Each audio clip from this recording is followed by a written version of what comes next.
여러분 안녕하세요. 반갑습니다. 오늘도 우리 주님의 귀하고 따뜻한 사랑과 은혜 가운데 거하는 복된 예배 그리고 또 우리의 하루가 되어지기를 바랍니다.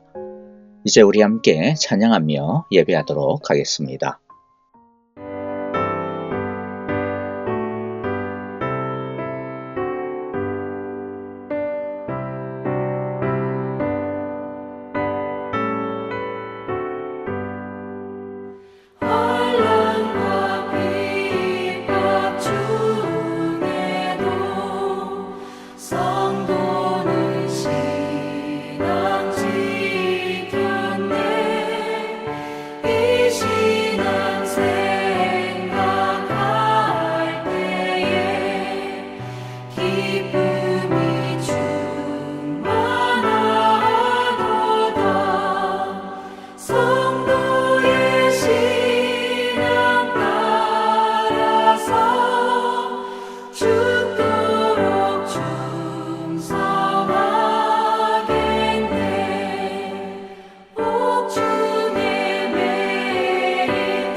오늘 우리에게 주시는 하나님의 말씀을 같이 읽어보도록 하겠습니다.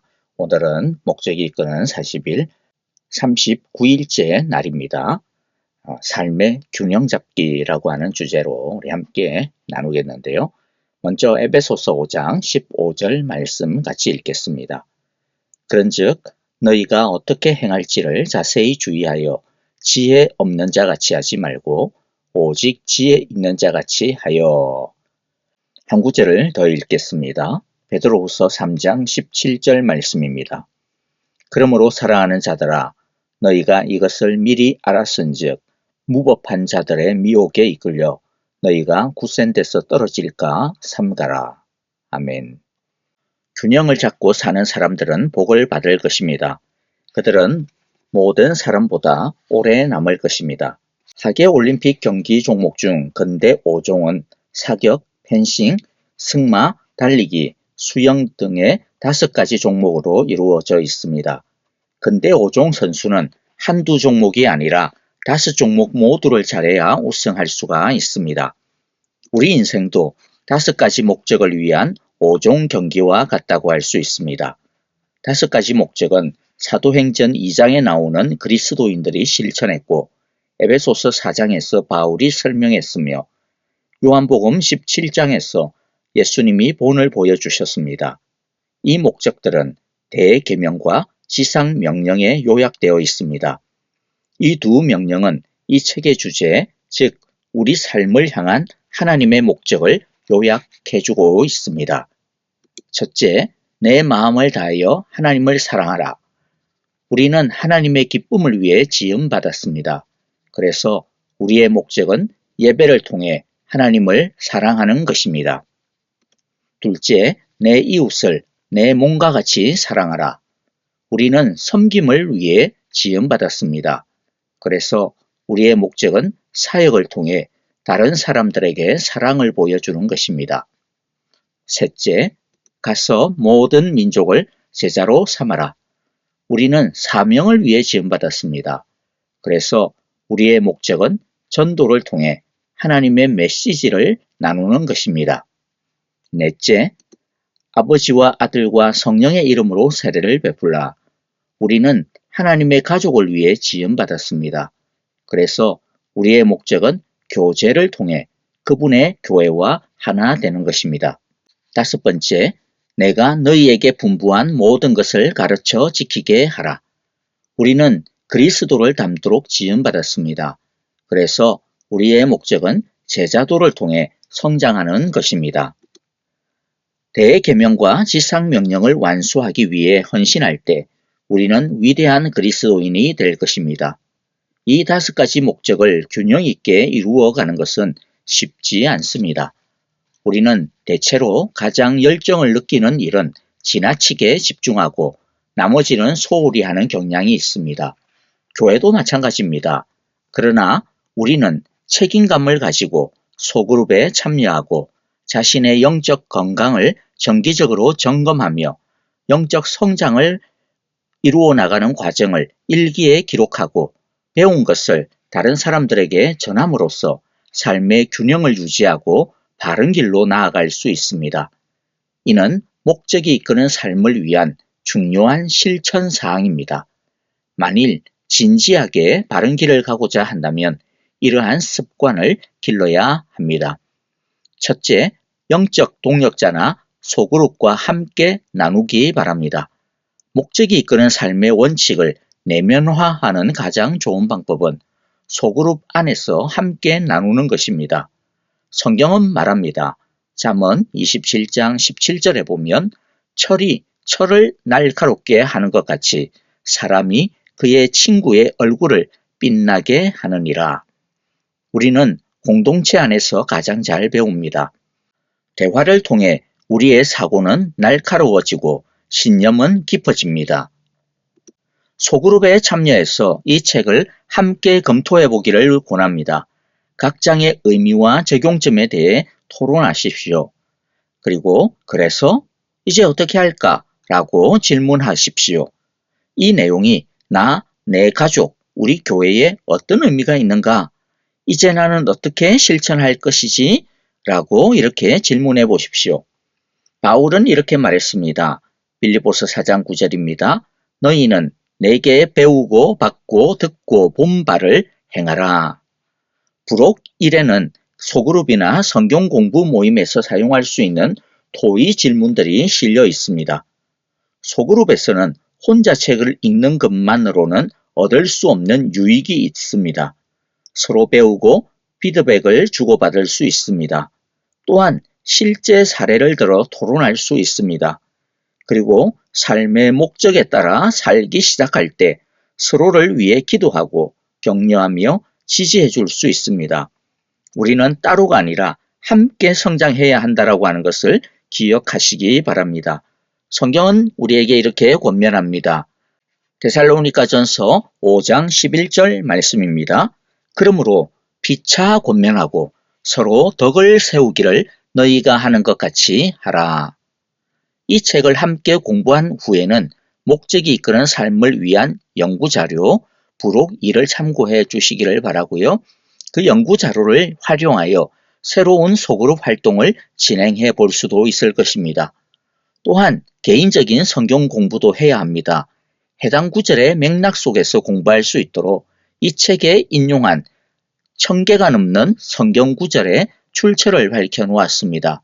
부록 3을 읽으면 왜 이 책이 다양한 번역 성경을 사용했는지 이해할 수 있을 것입니다. 각 장을 하루 분량으로 맞추려고 인용한 구절들의 흥미로운 문맥을 모두 설명하지 못한 안타까움이 있습니다. 하지만 성경은 단락, 장, 심지어는 책 전체를 통해 연구할 수 있습니다. 내가 쓴 개인 성경 공부법은 귀납적인 성경 공부 방법을 배우도록 도와줄 것입니다. 둘째, 정기적으로 영적 건강검진을 받으십시오. 삶의 5가지 목적을 균형 있게 추구하는 가장 좋은 방법은 정기적으로 자신을 평가하는 것입니다. 하나님은 자기를 평가하는 습관을 매우 중요하게 여기십니다. 성경은 우리 자신의 영적 건강을 시험하고 살필 것을 5번 이상 언급해 주고 있습니다. 성경은 말씀합니다. 고린도후서 13장 5절입니다. 너희는 믿음 안에 있는가? 너희 자신을 시험하고 너희 자신을 확증하라. 예수 그리스도께서 너희 안에 계신 줄을 너희가 스스로 알지 못하느냐? 그렇지 않으면 너희가 버림받은 자니라. 우리는 몸의 건강을 유지하려고 의사에게 가서 정기검진을 받습니다. 의사는 혈압, 체온, 몸무게와 같은 중요한 지표를 측정합니다. 마찬가지로 영적 건강을 위해서는 예배, 교제, 인격 성장, 사역, 복음 전파라고 하는 5가지 영적 생체 신호를 정기적으로 점검해야 합니다. 예레미야는 이렇게 충고하고 있습니다. 예레미야가 3장 40절에 보니까 우리가 스스로 우리의 행위를 조사하고 여호와께로 돌아가자. 세틀백 교회에서는 모든 성도가 하나님의 목적에 따라 살아가도록 간단한 개인 평가 도구를 개발했습니다. 만일 이 진단지가 필요하다면 나에게 이메일을 보내주시기 바랍니다. 이 작은 도구가 삶의 균형을 잡아주어 건강을 지키고 성장하도록 도와줄 것입니다. 바울은 이렇게 권면하고 있습니다. 고린도후서 8장 11절 말씀입니다. 이제는 하던 일을 마무리하십시오. 시작할 때와 마찬가지로 여러분이 가지고 있는 것으로 마치는 것도 간절하게 하십시오. 셋째, 자신의 영적 성장 과정을 기록하십시오. 하나님이 우리 삶에 주신 목적을 이루어가는 과정을 강화하는 가장 좋은 방법은 신앙 일기를 쓰는 것입니다. 이는 사건을 기록하는 것이 아니라 잊고 싶지 않은 삶의 교훈을 기록하는 것입니다. 성경은 말씀합니다. 히브리서 2장 11절에서 그러므로 우리는 들은 것에 더욱 유념함으로 우리가 흘러 떠내려가지 않도록 함이 마땅하니라. 우리는 기록한 것을 기억합니다. 글로 기록하는 것은 하나님이 우리 삶에서 행하시는 일을 증명하는 데 도움이 됩니다. 도슨 트로트맨은 이렇게 말했습니다. 생각은 손끝을 거치면 엉켜있던 것이 스스로 풀린다. 성경에는 하나님이 영적 일치를 기록하라고 지시하신 사례가 여러 번 나옵니다. 예를 들어 민수기 33장 2절 말씀을 보니까요. 모세가 여호와의 명령대로 그 노정을 따라 그들이 행진한 것을 기록하였으니 모세가 하나님의 명령에 순종해 이스라엘의 영적 여정을 기록으로 남긴 것이 얼마나 다행한 일인지 모릅니다. 만일 그가 순종하지 않았다면 우리는 출애굽기가 주는 강력한 영적 교훈을 배울 수 없었을 것입니다. 우리의 신앙일기가 모세의 기록만큼 당연히 널리 읽히지는 않겠지요. 하지만 우리의 여정도 중요합니다. NIV 성경은 이 구절을 이렇게 번역을 하고 있습니다. 모세는 그들의 여정 각 단계를 기록했다라고 말이죠. 우리 삶은 여정입니다. 여정에는 기록이 필요합니다. 목적이 이끄는 삶을 살 때 여정의 각 단계를 기록하기 바랍니다. 좋은 것만 기록하려고 하지 마십시오. 다윗이 그랬듯 의심과 두려움, 고뇌까지도 모두 적으십시오. 가장 위대한 교훈은 고통에서 나온다라고 하는 것을 잊지 마시기 바랍니다. 성경은 하나님이 우리의 눈물을 기록하신다라고 시편 56편 8절에서 말씀하고 있습니다. 문제에 부딪힐 때마다 하나님이 우리 삶의 5가지 목적을 이루시려고 그것을 사용하신다라고 하는 것을 기억하기 바랍니다. 문제는 우리가 하나님께 집중하게 하고 다른 사람들과 더 깊이 교제하게 하며 그리스도를 닮은 성품을 지니게 하고 사역의 기회를 얻게 하며 간증할 이야기를 갖게 합니다. 모든 문제에는 목적이 있습니다. 극심한 고통 속에서 시편 기자는 이렇게 기록했습니다. 시편 102편 18절 말씀입니다. 미래의 세대들을 위해 이 일들을 기록해 놓아 새로운 백성들이 하나님을 찬양하게 합시다. 우리는 하나님이 그분의 목적을 이루도록 우리를 어떻게 도우셨는지에 대한 간증을 보존해 다음 세대에게 전해야 할 책임이 있습니다.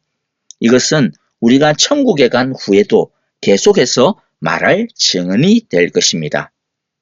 넷째, 배운 것을 다른 사람들에게 전하십시오. 계속해서 성장하고 싶다면 더 많이 배우는 가장 좋은 방법은 이미 배운 것을 다른 사람에게 전하는 것입니다. 성경은 이렇게 말씀합니다. 잠언 11장 25절, 구제를 좋아하는 자는 풍족하여질 것이요 남을 윤택하게 하는 자는 자기도 윤택하여지리라. 자기가 깨달은 교훈과 통찰을 전하는 사람은 하나님께 이 말씀처럼 더 윤택하게 더 많은 것을 받을 것입니다. 이제 삶의 목적을 이해했으니 그 메시지를 다른 사람들에게 전하는 것이 우리의 책임입니다. 하나님은 우리를 그분의 메신저로 부르셨습니다. 바울은 디모데후서 2장 2절에서 이렇게 말씀하고 있습니다. 또 내가 많은 증인 앞에서 내게 들은 바를 충성된 사람들에게 부탁하라. 그들이 또 다른 사람들을 가르칠 수 있으리라. 이 책에서 나는 삶의 목적에 대해 다른 사람들이 내게 가르쳐 준 것을 당신에게 전하였습니다. 이제 그 메시지를 다른 사람에게 전하는 것은 당신의 의무입니다. 당신은 삶의 목적을 모른 채 살고 있는 수백 명의 사람을 알 것입니다. 자녀일 수 있고 친구일 수 있고 이웃일 수 있고 직장 동료일 수 있는데요. 그들에게 이 진리를 나누시기 바랍니다. 친구에게 이 책을 선물한다면 책 앞부분에 간단한 메시지를 써주는 것이 좋겠습니다. 우리가 더 알면 알수록 하나님은 그 지식으로 다른 사람을 돕기를 원하십니다. 야고보서 4장 17절에서 옳은 일을 알고도 행하지 않는 사람은 죄를 짓는 것이다 라고 경고하고 있습니다. 더 많이 알수록 책임은 더 무거워집니다. 그러나 삶의 목적을 전하는 것은 의무이고 그것은 삶의 가장 큰 특권입니다. 만약 모든 사람이 자기 삶의 목적을 안다면 이 세상이 어떻게 달라질지를 한번 상상해 보시기를 바랍니다. 바울은 이렇게 말하였습니다.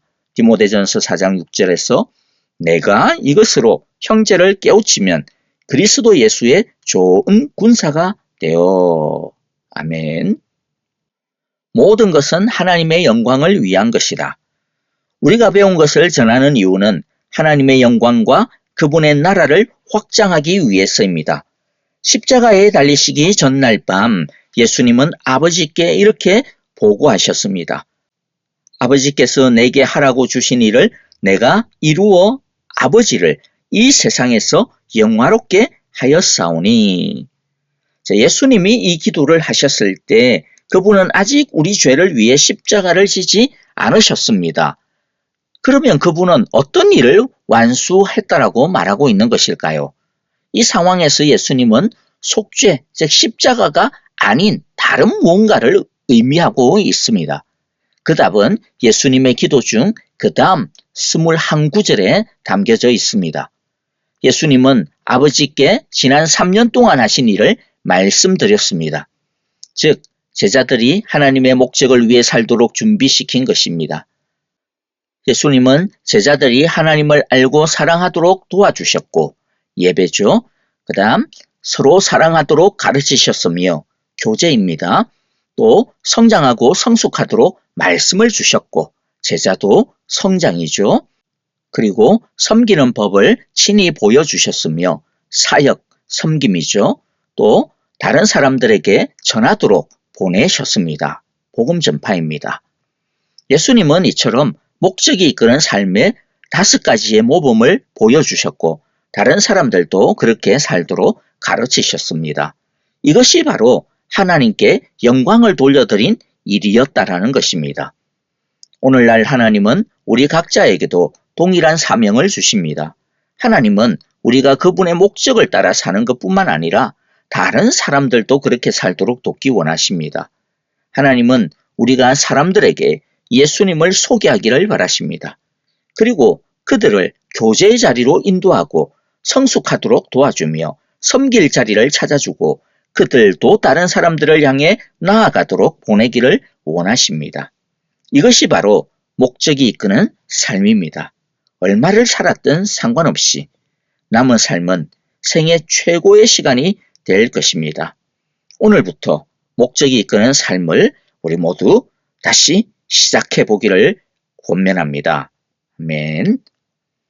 자, 이제 오늘 내용 우리 함께 정리해 보도록 하겠습니다. 우리가 생각할 점, 주제가 무엇이었습니까? 균형을 잡고 사는 사람은 복을 받는다. 자, 외울 말씀은요, 에베소서 5장 15절 말씀입니다. 같이 한번 읽어볼까요? 그런즉 너희가 어떻게 행할지를 자세히 주의하여 지혜 없는 자 같이 하지 말고 오직 지혜 있는 자 같이 하여. 다시 읽어봅니다. 에베소서 5장 15절 말씀. 그런즉 너희가 어떻게 행할지를 자세히 주의하여 지혜 없는 자 같이 하지 말고 오직 지혜 있는 자 같이 하여. 자, 삶으로 떠나는 질문 우리 함께 나누겠습니다.